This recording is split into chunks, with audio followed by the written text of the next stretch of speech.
Ayun. Itong itim naman na to ay combination ni Sibaten at saka ni Onse.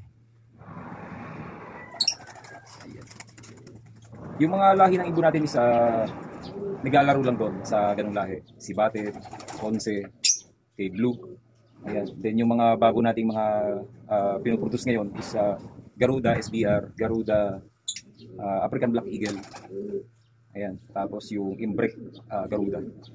Then yung pinaka-latest natin is Baby Root. Baby Root Imbrek. Ayan. Ito ay kapatid nung kay Sir Jerry. Si Baten. Si Baten Garuda. Checking. Ayan, ang pakpak niya. Masinsil. Bali, ano to, may kapatid siya na babae. So, nestmate sila, babae yung kapatid niya. Ito babae din to. Pareha sila babae. Then, yung isa yung minamagaling ko. Pero sa atin din siya yung unang wala. Ayun, then ito, naging consistent yung kanyang tawag. Kung sino pa yung minamahina, yun yung naiwan.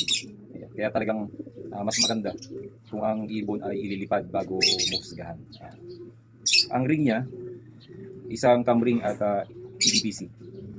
BSN 0093. Ang ginawa kasi natin, sa umaga pa lang, chinecheck na kagad natin. Sino nakaraan, kung kailan nakakargaan, doon natin nakita na may tama ang mata. So, kung mas makikita natin na mas maaga, kung mas makikita natin ng agad, then hindi mako-compromise yung kanila pag-uwi. Buti ka mo, medyo malapit pa, kaya kinarga pa. Calcium. Ito yung panglima natin sa south. Sibaten Garuda.